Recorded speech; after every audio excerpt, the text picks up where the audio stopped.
नमस्कार, न्यूज की पाठशाला में आप सभी का स्वागत है। मैं हूं सुशांत सिन्हा। वक्त बज रहे हैं घड़ी में 9 और इसलिए वक्त है क्लास लगाने का, खबर का हर चैप्टर खोलने का। और आपकी अटेंडेंस लगनी भी हर रोज जरूरी है, जैसा मैं याद दिलाता हूं। और आप बच्चों को भी बुलाइए क्योंकि ये न्यूज का फैमिली शो है। तो आइए शुरू करते हैं आज की पाठशाला।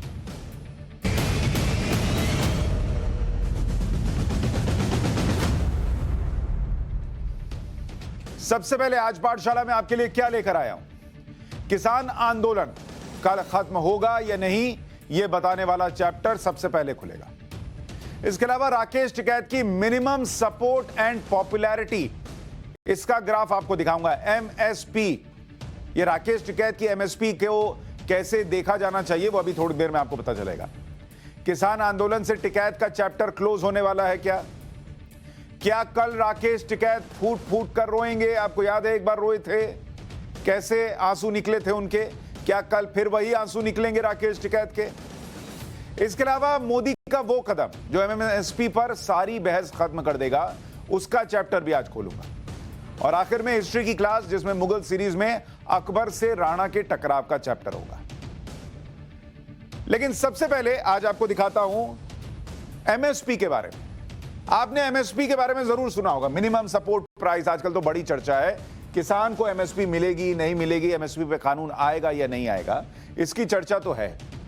हैशटैग न्यूज की पाठशाला पर अपनी राय ट्वीट जरूर कीजिए, हमें पता चलता है आप क्या देखना चाहते हैं, क्या पसंद कर रहे हैं, क्या नहीं कर रहे हैं। तो एमएसपी की बात कर रहा हूं, लेकिन आज मैं आपको राकेश टिकैत की एमएसपी बताने वाला हूं। राकेश टिकैत की एमएसपी। अब आप कहेंगे ये राकेश टिकैत की एमएसपी कैसे हो सकती है? यही तो हम बताएंगे, यही तो हमारा कमाल है। और ये जो एमएसपी है उसका फुल फॉर्म है मिनिमम सपोर्ट एंड पॉपुलैरिटी। यानी राकेश टिकैत की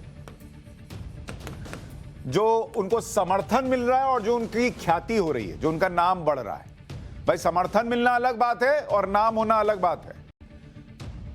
नाम तो कई ऐसे लोगों का भी हो जाता है जो कुछ गलत कर रहे हो, समर्थन मिलना बड़ी बात होती है। तो समर्थन और पॉपुलैरिटी, उसका ग्राफ राकेश टिकैत का कैसे बढ़ता घटता रहा है वो आपके सामने रखता हूं।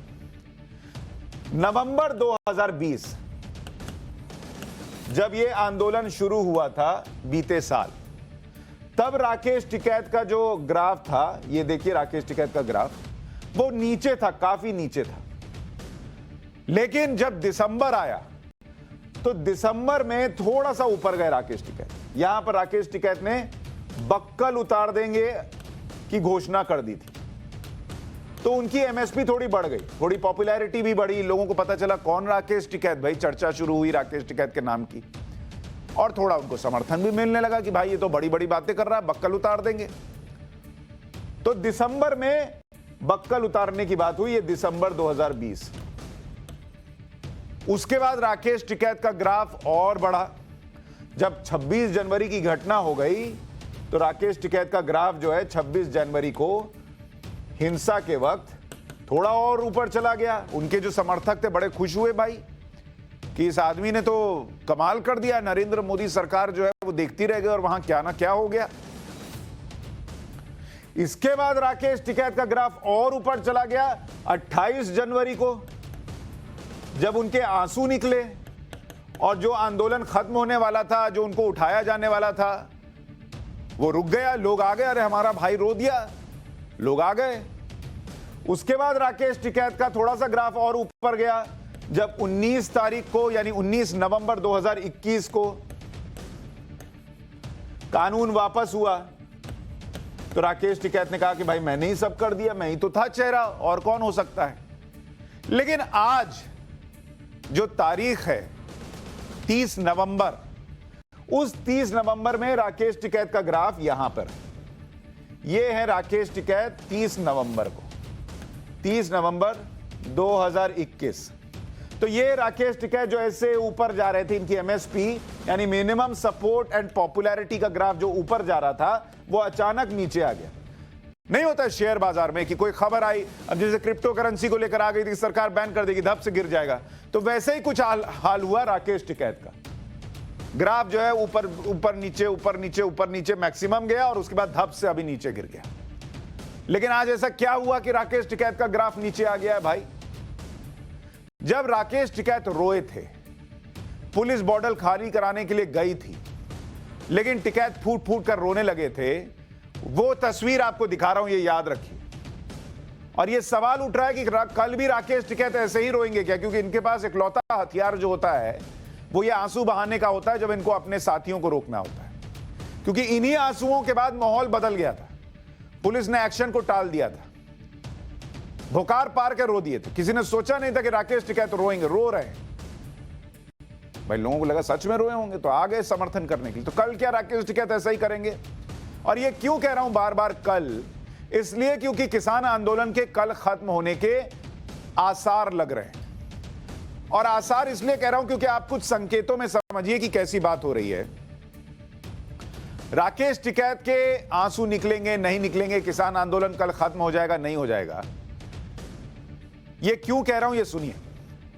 पंजाब के 32 किसान संगठन वो कह रहे हैं हम सहमत है भैया, हो गया, अब कानून वापस हो गया, सरकार ने अपना बड़ा दिल दिखाया और हम इसी के लिए तो रुके थे, अब हमको वापस जाना चाहिए। तो पंजाब के 32 किसान संगठन कह रहे हैं हम वापस जाएंगे।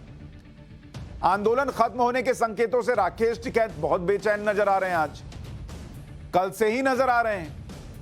और कैसे कैसे बेचैनी उनकी बढ़ी अभी थोड़ा आगे बताऊंगा आपको। संयुक्त किसान मोर्चा की बैठक 4 दिसंबर को होनी थी, उसे आनन फानन में कल कर लिया गया है। अब आप सोचिए, अगर आंदोलन खत्म नहीं होना है तो अचानक 1 दिसंबर क्यों किया? ऐसा क्या हो गया देश में कि संयुक्त किसान मोर्चा को लगा कि 4 दिसंबर नहीं 1 दिसंबर को ही कर लेते हैं? राकेश टिकैत ग्रुप और चढ़ूनी ग्रुप का टकराव चरम पर पहुंचा हुआ ऐसा बताया जाता है। वो जो बैठकें हुई उसमें राकेश टिकैत को बुलाया भी नहीं गया, राकेश टिकैत को यह भी नहीं बताया गया कि 1 तारीख को अब हम मीटिंग कर रहे हैं। मतलब राकेश टिकैत का ये जो ग्राफ है जो आप देख रहे हैं धप से नीचे गिरा है, वो ऐसे ही नहीं मैं कह रहा हूं, वो भाई का ग्राफ ऐसे नीचे चला गया है। और इतना ही नहीं, इसमें एक और बड़ी चीज यह कि कैप्टन अमरिंदर सिंह ने कह दिया है कि 4 दिसंबर को आंदोलन खत्म हो जाएगा। तो एक और संकेत मिलता है, क्योंकि कैप्टन अमरिंदर सिंह वो शख्स हैं जो लगातार कह रहे थे कि भाई ये कानून वापस होगा तो आंदोलन भी वापस हो जाएगा, और उनकी पंजाब में पकड़ भी है। अब सारी कड़ियों को अगर आप जोड़ने बैठिएगा, संयुक्त किसान मोर्चा का एक संगठन है भारतीय किसान यूनियन चढ़ूनी ग्रुप का। वो चढ़ूनी साहब का बयान सब सुनते हैं ना, एक से एक तगड़ा बयान देते थे, ये कर देंगे वो कर देंगे। उन्हीं चढ़ूनी ग्रुप के एक नेता हैं सतीश नंबरदार। उन्होंने आज हमसे बातचीत की। उन्होंने राकेश टिकैत की तरफ इशारा करते हुए कहा कि आंदोलन की आड़ में कुछ लोग राजनीतिक रोटियां सेक रहे हैं। और मेरे शो में राष्ट्रवाद में आए तो खुल के बोल दिया कि भाई राकेश टिकैत से पूछिए, हम हरियाणा में पंजाब में टोल बंद कराए, यूपी में क्यों नहीं कराए? यूपी में नेताओं को क्यों नहीं घेरा? हरियाणा और पंजाब में तो हुआ था। यूपी के किसान नेता उल जलूल बयान देते हैं, यह भी उन्होंने कहा इनकी राजनीतिक महत्वाकांक्षा बहुत बड़ी है, कृषि कानून वापस हो गए, अब बॉर्डर खोल देने चाहिए, बॉर्डर पर बने रहने की अब कोई वजह नहीं बनती है। मतलब अब किसान खुद कह रहे हैं कि हम क्यों बॉर्डर पर बैठे, हमको जाने दीजिए और हमको जाना चाहिए। लेकिन राकेश टिकैत क्या कह रहे हैं, उससे पहले चढ़ूनी ग्रुप के नेता को सुनिए। आज कुछ महत्वाकांक्षी जो हमारे संयुक्त मोर्चे में नेता हैं, वे कुछ महत्वाकांक्षी कुछ हैं, ज्यादातर मेरे बहुत अच्छे साथी हैं और बहुत अच्छी तरह उन्होंने आंदोलन लड़ने का काम किया और जो आज शांति के साथ अपने घर जाना चाहते हैं। लेकिन कुछ जो राजनीतिक महत्वाकांक्षा रखते हैं, जिनके पल्ले है भी नहीं कुछ, वे इस आंदोलन को आगे बढ़ाकर अपनी राजनीतिक रोटियां सेकना चाहते हैं। जो ये मेरे क्षेत्र के किसान भाई हैं वो इस बात से बिल्कुल खफा हैं। बिल वापसी तो घर वापसी, अब रास्ते खुलने चाहिए। और इस क्षेत्र की जनता जो आज परेशानी, जो कारोबारियों ने, छोटे दुकानदारों ने परेशानी उठाई है, इनके बारे में भी सोचना चाहिए। और आगे बढ़ के 2 कदम आगे बढ़ के संयुक्त मोर्चे ने इस माननीय प्रधानमंत्री का धन्यवाद करना चाहिए और स्वागत करना चाहिए, क्योंकि ये आंदोलन किसी नेता ने नहीं, जो किसानों ने मिलजुल कर लड़ने का आंदोलन का काम हुआ है। और इसमें मैं फिर कहूँगा, कुछ नेता जो बाहर से आए हुए नेता हैं, जैसे यूपी के एक मेरे भाई हैं, मैं नाम नहीं लेना चाहता, वे अपनी राजनीति महत्वाकांक्षा में इतने पागल हो चुके हैं, जो अर्धगर्म बयान भी देने का काम करते हैं और इस आंदोलन को शुरू से ही नुकसान पहुंचाने का काम करते रहे हैं।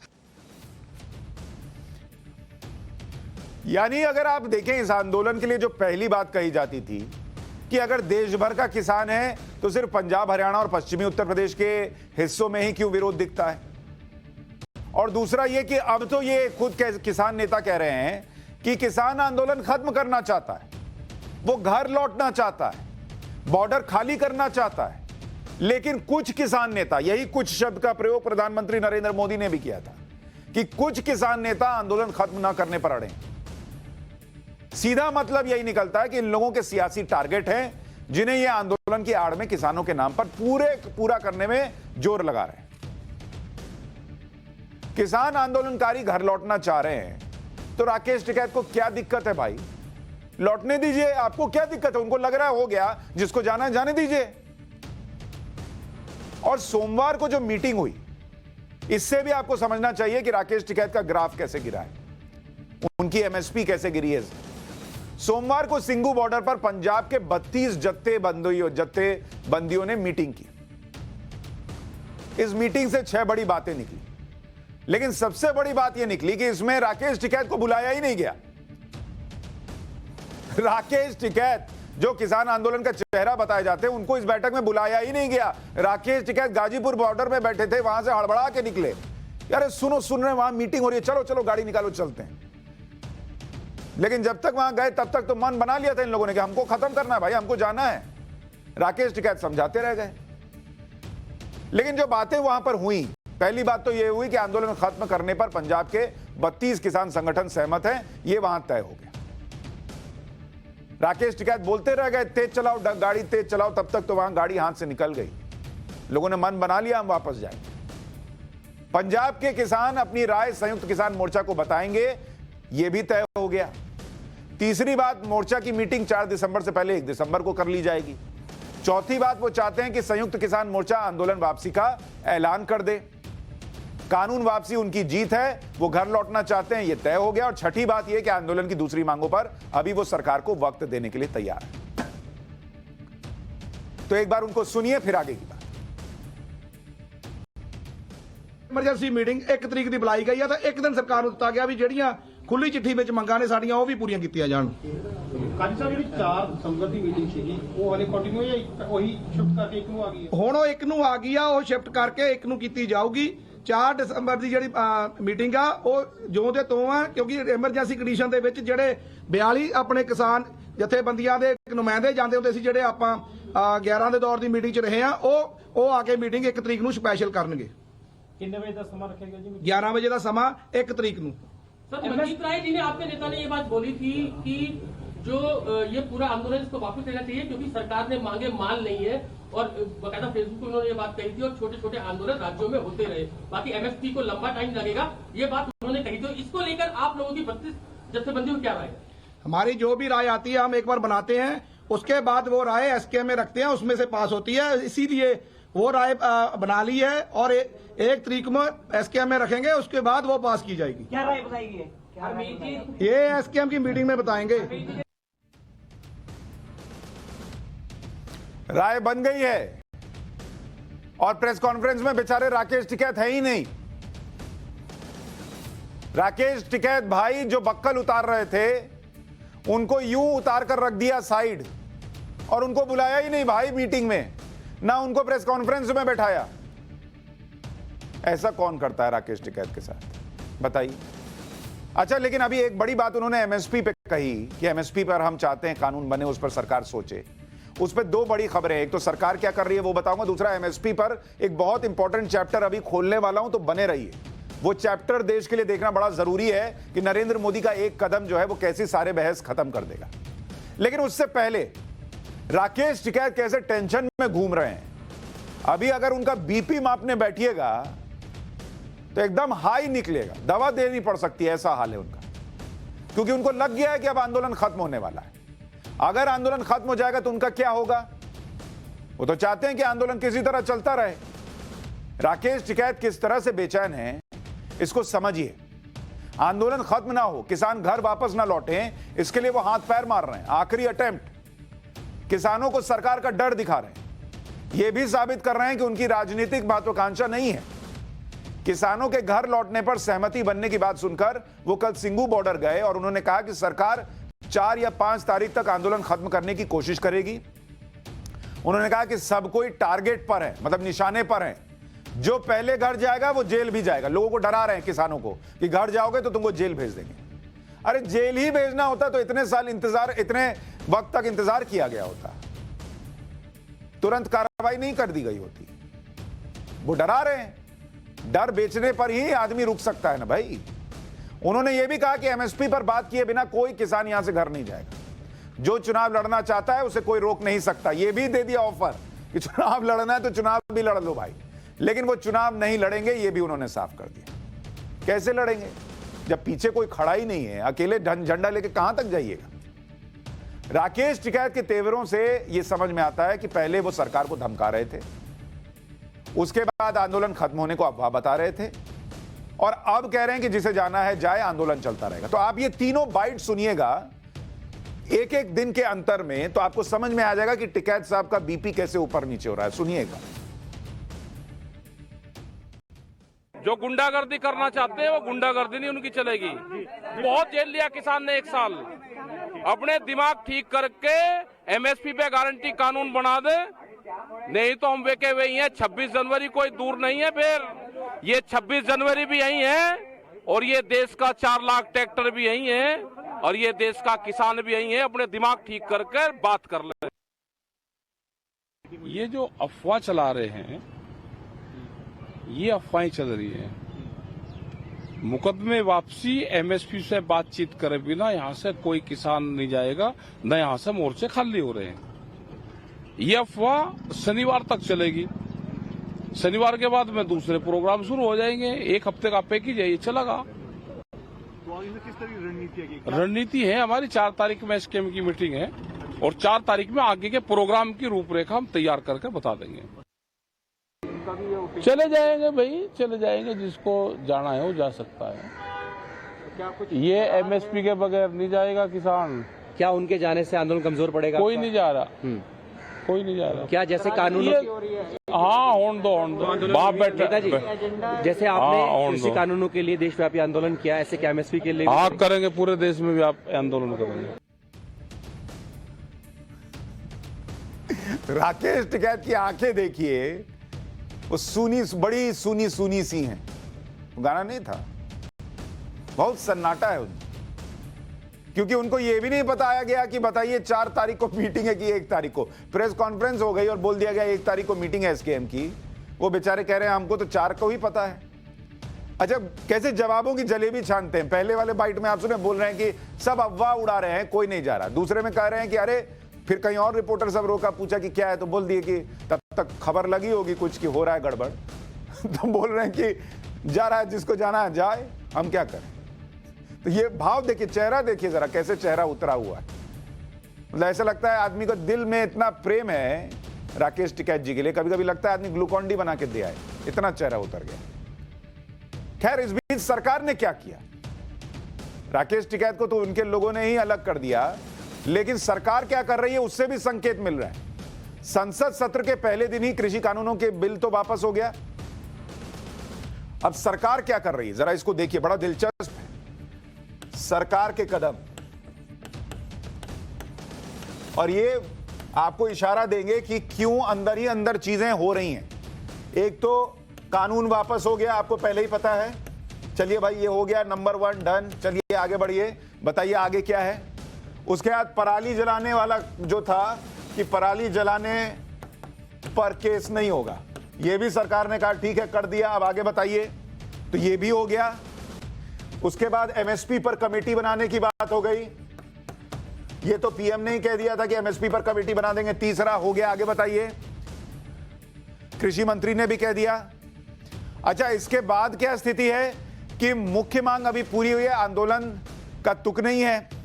अच्छा, इसमें एक चीज और बता दूं, ये कमेटी बनाने की जो बात हो रही है, तो सरकार जो है, सूत्र हमें बता रहे हैं कि इन नेताओं से चर्चा कर रही है, इनसे 5-6 नाम मांग लिए हैं कि बताइए कि इसमें किसको डालना। अब बताइए राकेश टिकैत का नाम होगा कि नहीं होगा, उनको कोई कुछ बता ही नहीं रहा है। देना तो चाहिए, मेहनत किए हैं 1 साल, नाम तो जाना चाहिए। तो ये होना चाहिए। अच्छा, इसमें इसके पीछे कैप्टन अमरिंदर सिंह फैक्टर भी है। जिस वक्त पंजाब के किसान संगठन बॉर्डर पर बैठक कर रहे थे, उसी दौरान कैप्टन अमरिंदर सिंह चंडीगढ़ में हरियाणा के मुख्यमंत्री मनोहर लाल खट्टर से मिले। दोनों नेताओं के बीच करीब 30 मिनट तक बैठक चली और किसान आंदोलन के दौरान दोनों नेताओं में काफी नोकझोंक हुई थी, आपको याद होगा। यह मीटिंग की तस्वीर है। कैप्टन अमरिंदर सिंह और एमएल खट्टर मिल रहे हैं और जब पंजाब के सीएम थे तो एकदम दुश्मनी जैसा हाल था। लेकिन इस बैठक में दोनों नेताओं ने अपने मतभेद खत्म किए और बैठक के बाद कैप्टन अमरिंदर सिंह ने बड़ी बात कही कि आंदोलन 4 दिसंबर तक खत्म हो जाएगा। कैप्टन ने दावा किया कि कई किसान नेता उनके संपर्क में। अब एक बार कैप्टन अमरिंदर सिंह को सुनिए, बहुत इंपॉर्टेंट बात बता रहे हैं। भाई अपील तो ऑलरेडी दे नो। I have been in touch with lot of people. सभी चाहते हैं कि अब बात जो हो गई खत्म हो गई। आज उनकी मीटिंग चल रही है और आज वो फैसला करेंगे, आज और 4 को वापस करेंगे। ये तो उनका काम है। मेरा उनके साथ निगोशिएशन कोई नहीं हुई, ना मैंने कभी की। लेकिन जो हमारे जान पहचान वाले हैं उनसे पूछा कि क्या हो रहा है और ये बात हो रही है। And I think with government of India ने इनका सारी बातें इनकी मान ली हैं and there is nothing left now. Captain Amarinder Singh captain की तरह ही बर्ताव कर रहे हैं। पूरी टीम और स्ट्रैटेजी बनाए बैठे हैं। एक एक के साथ बैठकर चर्चा कर ली है किसका क्या रोल होगा और कह रहे हैं कि मेरी कोई बात नहीं हुई है। सरल स्वभाव के हैं। लेकिन पहले एमएल खट्टर पीएम से मिले और उसके बाद खट्टर साहब से कैप्टन अमरिंदर सिंह मिले और जिन 2 जगहों पर बड़े तौर पर आंदोलन हुआ, हरियाणा और पंजाब, उन दोनों के बड़े नेता अगर मिलते हैं। देखिए, खट्टर साहब पीएम से मिले तो उसकी तस्वीर भी दिखा रहे हैं आप। तो इन मुलाकातों में बहुत कुछ चल रहा है। विपक्ष इधर बिजी है संसद से वॉकआउट करने में, उधर सरकार पूरी तरीके से लगी है कि देश की अर्थव्यवस्था को कैसे ऊपर ले जाना है। तो यह आंदोलन अगर खत्म हुआ तो एक कदम और आगे बढ़ जाएंगे। सोमवार को कैप्टन और खट्टर की मीटिंग हुई, शुक्रवार को खट्टर और पीएम की मीटिंग हुई। हालांकि इस मीटिंग के बाद खट्टर साहब ने कहा था कि एमएसपी पर कानून बनाना जो है वो संभव नहीं है, क्योंकि इतना खरीदना भी संभव नहीं है। एक बार उनको भी सुन लीजिए, उसके बाद चैप्टर खोलता हूं एमएसपी पर पीएम ऐसा क्या कर सकते हैं कि सारा विवाद खत्म हो जाएगा। पहले एक बार खट्टर साहब को सुनिए। किसानों में या जो विशेषज्ञ हैं, जो अर्थशास्त्री हैं कृषि के, उन सबको भी अलग अलग राय उनकी आ रही है कि ये किसी प्रकार से कानून बनाना इसमें संभव नहीं लगता है।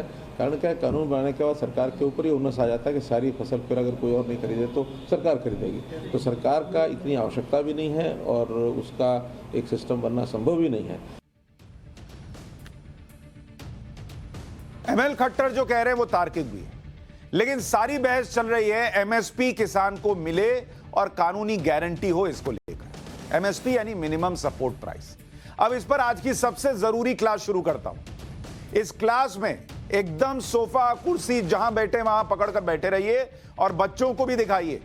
देश के हर नागरिक को यह क्लास देखनी चाहिए कि कैसे यह पूरा विवाद जो है वो एक झटके में खत्म हो सकता है। इसको देखिए। सबसे पहले एमएसपी के मुद्दे पर आज का अपडेट क्या है। केंद्र सरकार ने किसानों के साथ फिर से बातचीत शुरू की, जो आपको बता रहा था। एसकेएम के 3 किसान नेताओं के पास सरकार की तरफ से फोन गया और 5 नाम मांगे गए हैं कि आप 5 नाम दे दीजिए, 5-6 नाम, उनको कमेटी में डालेंगे।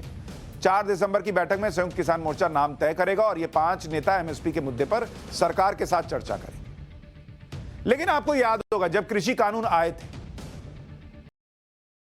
तब कहा जा रहा था कि कृषि तो राज्यों का विषय है, इस पर राज्यों को कानून बनाने का अधिकार है, राज्यों को करने दीजिए। केंद्र सरकार का इस पर कानून बनाना ही गलत है, यह बोल दिया गया था। संविधान की 7वीं अनुसूची में राज्यों और केंद्र के बीच अधिकारों के बारे में बताया गया है। कौन किस पे कानून बना सकता है यह अनुसूची में लिखा हुआ है।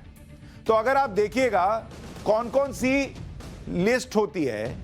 एक होती है यूनियन लिस्ट, यूनियन लिस्ट जिसको कहते हैं संघ सूची।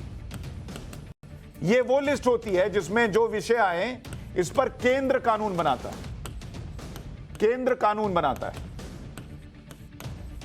यह हो गई संघ सूची, संघीय सूची। ठीक है। अब इसके बाद होता है स्टेट लिस्ट, यानी राज्य सूची, जिस पर कहा जा रहा है कि इसी में तो कृषि है, तो इसको इसी में हमको कानून बनाने दीजिए। सही बात है, अभी सब बताऊंगा। इस पर राज्य कानून बनाते हैं, राज्य कानून बनाते हैं। और तीसरी है कॉन्करेंट लिस्ट।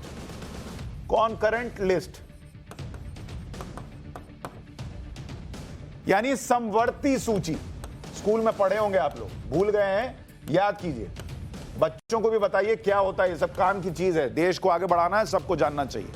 समवर्ती सूची वो है जिस पर केंद्र और राज्य दोनों कानून बना सकते हैं, दोनों कानून बना सकते हैं।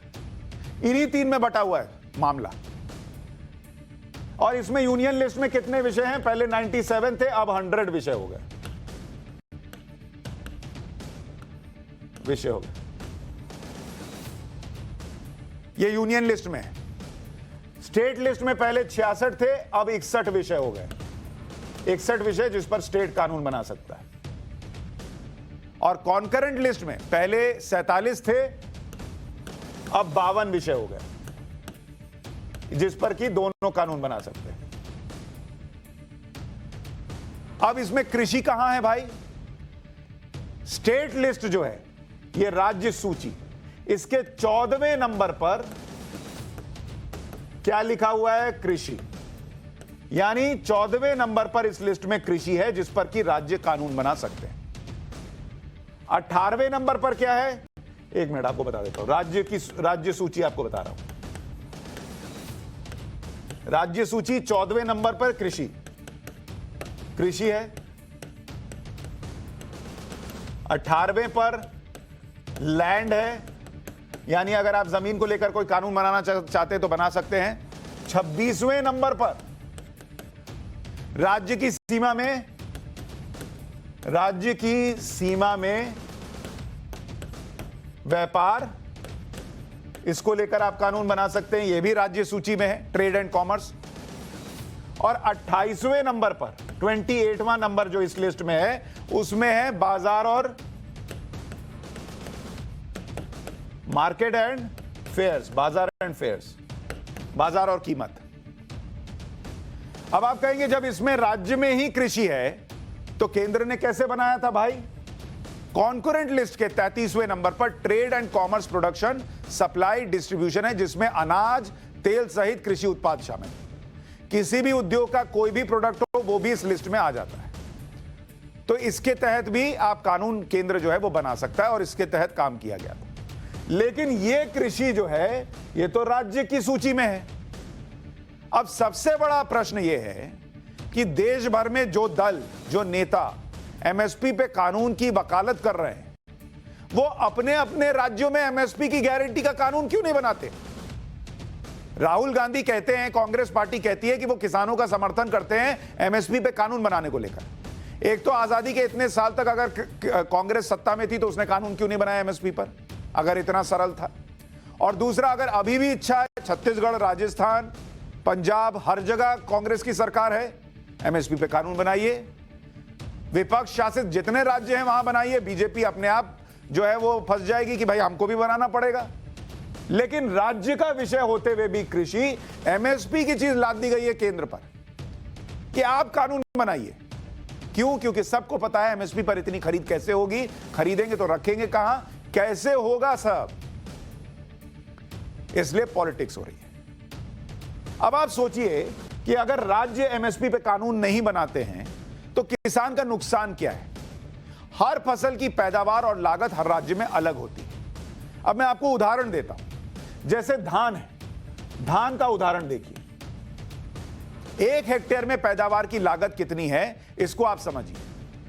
1 हेक्टेयर, अगर 1 हेक्टेयर में आप धान उगा रहे हैं तो अलग अलग राज्य में कितना खर्चा आ रहा है?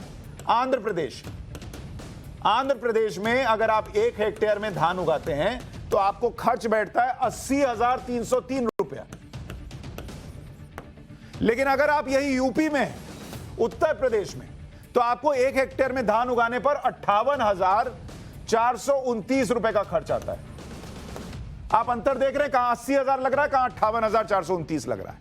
अगर आप यही पंजाब में, तो पंजाब में आपको यह खर्च बैठता है 76,079 रुपए का। अब आप बताइए, हर राज्य में जब खर्च अलग है तो एमएसपी कैसे आप तय कर सकते हैं, केंद्र तय कर दे कि यही एमएसपी रहेगी? क्योंकि जहां खर्चा कम है उसका तो फायदा है, जहां खर्च ज्यादा है उसका नुकसान है, क्योंकि आप तो एवरेज निकाल कर एमएसपी लगाएंगे। अच्छा, हर राज्य में उत्पादन भी अलग अलग है।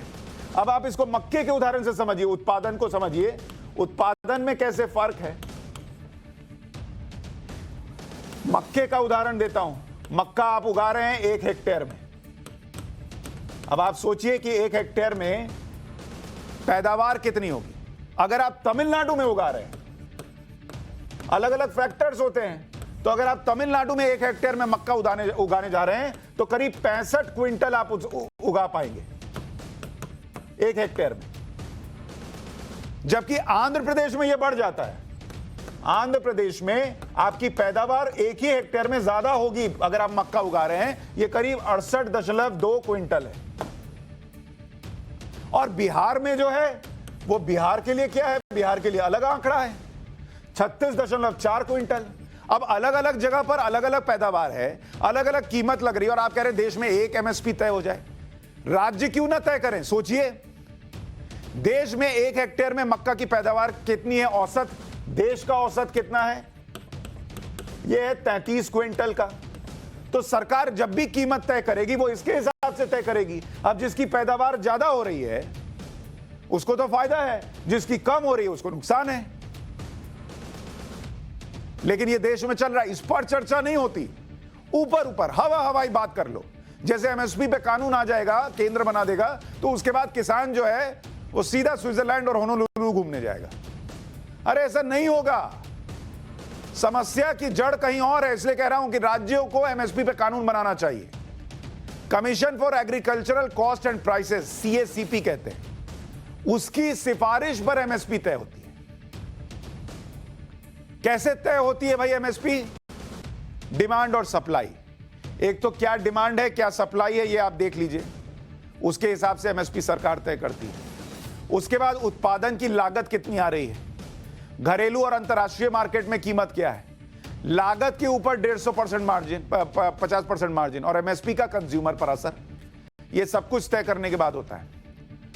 अब सीएसीपी जो है, जो एमएसपी तय करती है, वो 3 तरह के प्रोडक्शन कॉस्ट को प्रोजेक्ट करती है। पहला है A2, एकदम बेसिक समझ लीजिए, ताकि जब एमएसपी पे चर्चा हो आपको एकदम क्लियर पता होना चाहिए कि सामने वाला क्या बोल रहा है और क्या नहीं बोल रहा है, और कहां छुपा रहा है और कहां बता रहा है। तो एमएसपी तय होती है या तो A2 पर, या A2 प्लस FL पर, और या तो C2 पर। अब ये क्या बता दिया भाई, समझ में नहीं आया, समझा रहा हूं। अभी उत्पादन लागत का फॉर्मूला क्या है, A2 प्लस FL, इस पर अभी एमएसपी तय होती है। अब A2 क्या है? A2 में वो सभी खर्च शामिल हैं, कैश वाले, जो सीधे किसान उठाता है। जैसे बीज खरीदना है किसान कर देगा, खाद हो गया, कीटनाशक हो गया, मजदूर ईंधन हो गया, सिंचाई हो गई, ये सब किसान खर्च करता है। तो अगर आप A2 पे एमएसपी तय कीजिएगा तो सिर्फ इतने का खर्चा किसान को मिल पाएगा। A2 प्लस FL में क्या है? A2 तो आपको बता दिया।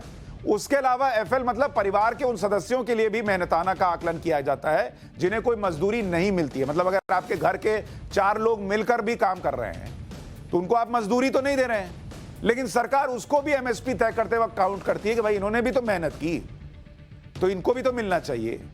तो A2 प्लस FL का फॉर्मूला दिया जाता है। अब C2 क्या है? इसमें A2 प्लस FL तो है ही है, लेकिन खुद की जमीन और फिक्स्ड कैपिटल एसेट्स पर किराया और ब्याज की राशि को भी इसमें जोड़ दिया जाता है। तो ये 3 फॉर्मूले से एमएसपी तय होता है। अभी A2 प्लस FL पे मिलता है, कई लोग चाहते हैं C2 पर मिले। लेबर कॉस्ट भी हर जगह अलग अलग है।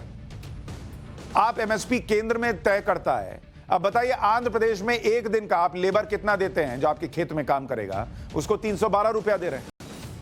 असम में आप दे रहे हैं 277 रुपया, बिहार में यही है 264 रुपया एक दिन का, गुजरात में लेबर करने जाएगा 236 रुपया लगेगा एक दिन का, हरियाणा में यही 367 रुपया है, हिमाचल में बढ़कर 439 रुपये है। पहाड़ी इलाका है, वहां काम करना बड़ा मुश्किल है। कर्नाटक में 321 रुपये है, केरल में 691 रुपये है एक दिन का, मध्य प्रदेश में 298 रुपये है, पंजाब में 349, राजस्थान में 267, उत्तर प्रदेश में 243। अब हर जगह जब लेबर का चार्ज अलग अलग है तो आप A2+FL भी कर लीजिए या लेबर का चार्ज कैसे भी जोड़ लीजिए, हर आदमी को अलग पड़ेगा। अब आप कह रहे हैं कि नहीं, आप एवरेज MSP पे सबको दे दीजिए। क्यों? जहां जो हिसाब है उस हिसाब से राज्य MSP तय करे। और देश का एवरेज क्या है? 283 रुपए पर डे का लेबर चार्ज। MSP तय करने को लेकर कई सवाल भी हैं, जैसे राज्यों में लागत अलग अलग तो MSP एक क्यों? सोचिए, राज्यों में 1 हेक्टेयर में पैदावार अलग तो MSP एक क्यों? राज्यों में मजदूरी की दर अलग तो MSP एक क्यों? कुछ राज्यों में भावांतर जैसी योजना है। अब यह भावांतर क्या है? इसमें MSP से कम कीमत पर बेचने पर किसान के नुकसान की भरपाई राज्य की सरकार करती है। जैसे आपको हरियाणा का उदाहरण देता हूं, वहां बागवानी फसलों के लिए भावांतर योजना है। 19 फसलें भावांतर योजना में शामिल हैं। बाजरे का उदाहरण ले लीजिए, हरियाणा योजना में बाजरे को शामिल करने वाला पहला राज्य बना। किसानों को औसतन उपज पर 600 रुपए प्रति क्विंटल भरपाई राज्य सरकार करती है। लेकिन इसमें सारे फसल नहीं है, सब राज्यों में नहीं है, तो आप अपने हिसाब से MSP बना लीजिए, देते रहिए जिसको जितना देना है। भावांतर ही दे दीजिए भाई, अगर MSP नहीं देना है तो।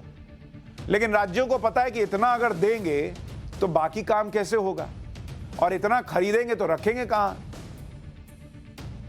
तो जो वो खुद नहीं कर पा रहे, वो उन्होंने केंद्र के मत्थे मढ़ दिया कि आप बनाइए, क्योंकि पॉलिटिक्स करनी है, ग्राउंड रियलिटी नहीं बतानी है, उस पर चर्चा नहीं करनी है। मध्य प्रदेश, हरियाणा, केरल में भावांतर योजना चल रही है। हालांकि हरियाणा और केरल में सिर्फ बागवानी फसलें शामिल हैं। एक्सपर्ट के मुताबिक राज्य सरकारें लंबे समय तक इसे जारी नहीं रख सकती। सभी फसलों को शामिल करना भी संभव नहीं है। अच्छा, सरकार की चुनौती क्या है MSP पर? FCI की खरीद देखिए, सरकार की चुनौती MSP पर चुनौती क्या है, इसको समझिए।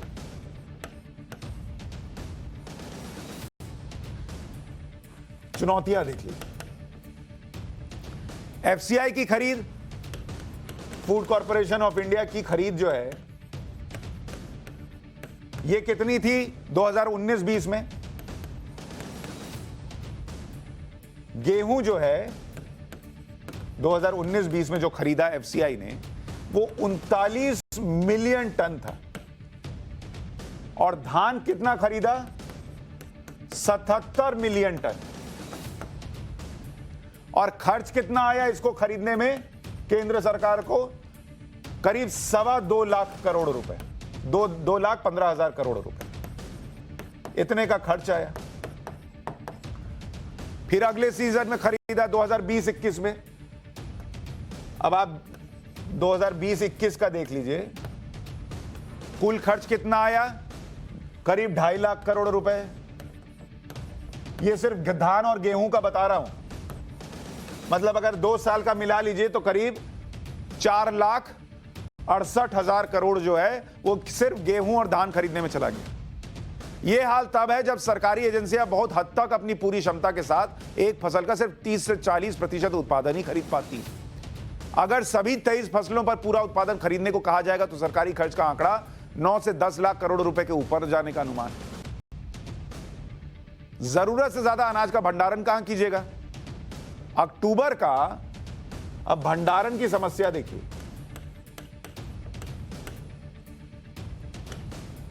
भंडारण की समस्या कि कहां रखिएगा, खरीद तो लीजिएगा, रखिएगा कहां ये तो बताइए। और जरूरत आपकी है भी या नहीं? जैसे कितना स्टॉक होना चाहिए, बफर स्टॉक, इसकी अगर बात कीजिए, बफर स्टॉक मतलब कितना बचा के आपको रखना चाहिए, कितना होना चाहिए, कितना होना चाहिए आपके पास बफर स्टॉक? वो है करीब 257 लाख टन। इतना आपके पास बफर स्टॉक होना चाहिए। और आज की तारीख में आपके पास है कितना? सोचिए, 721 लाख टन। अब ये सड़ेगा नहीं तो बताइए क्या होगा? कौन खरीदेगा इसको? कहां बांटिएगा, कहां दीजिएगा? लेकिन सरकारें खरीद रही हैं। पैसा किसी और का नहीं जाता, हमारा आपका ही जाता है, और उसी किसान का भी जाता है जो अलग तरीके से टैक्स दे रहा है।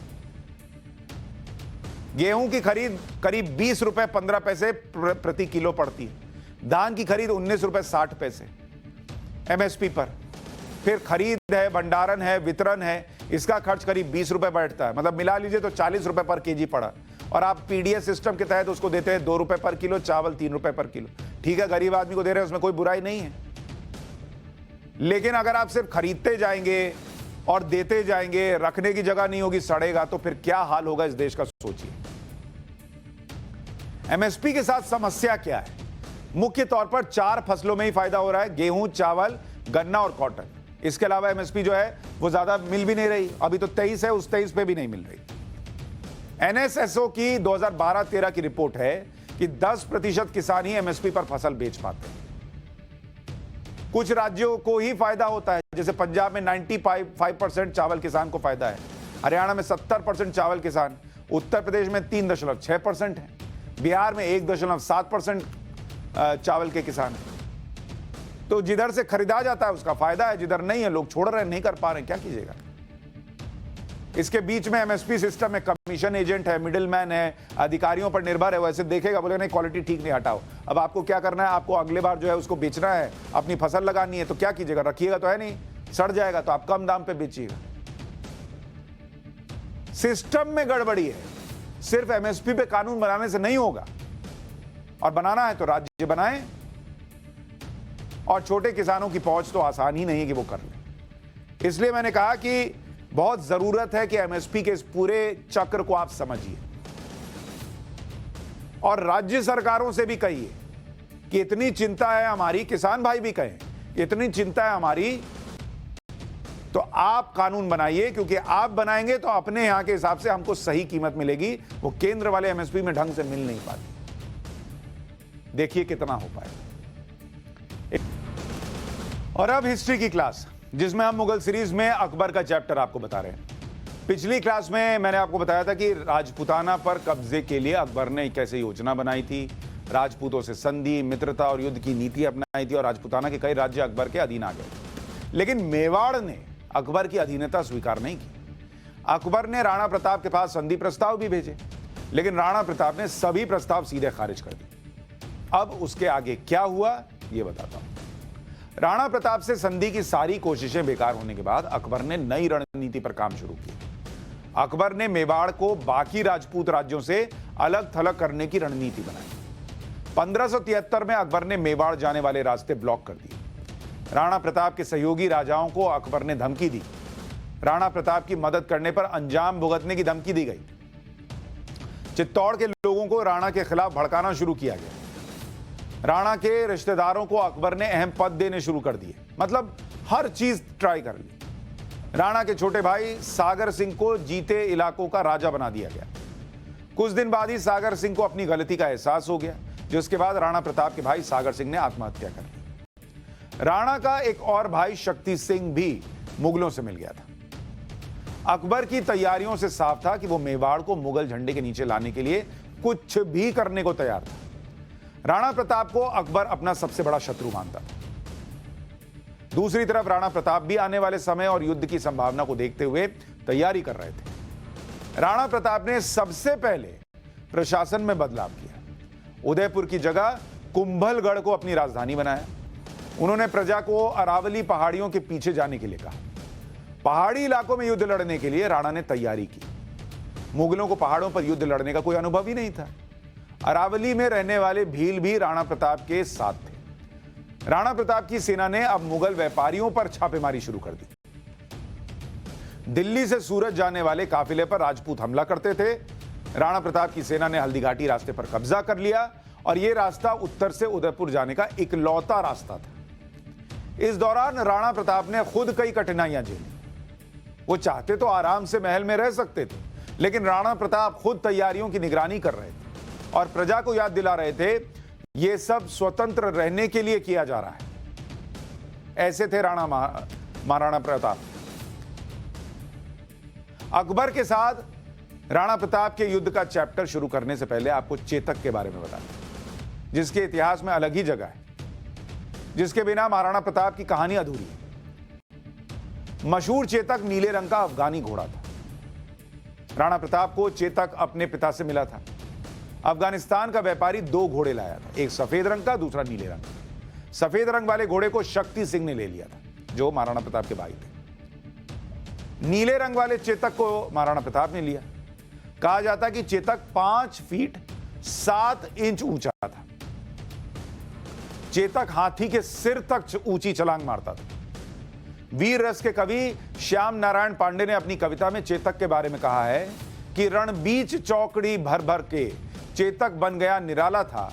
राणा प्रताप के घोड़े का पड़ गया हवा से पाला था।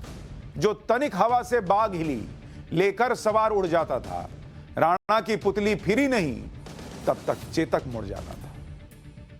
चेतक की वीरता हल्दी घाटी के युद्ध में देखने को मिली थी, जिसके बारे में आगे आपको बताऊंगा। साथ ही आपको महाराणा प्रताप के हाथी राम प्रसाद के बारे में भी बताऊंगा, लेकिन उसके लिए कल तक इंतजार कीजिए। आज हिस्ट्री की क्लास में इतना ही और पाठशाला में भी इतना ही। तब तक चेतक के बारे में थोड़ा और सर्च कीजिए, थोड़ी और जानकारी जुटाइए। इतिहास के ये कुछ ऐसे पन्ने हैं जो बहुत ज्यादा बताए नहीं जाते। कल मुलाकात होगी पाठशाला। नमस्कार।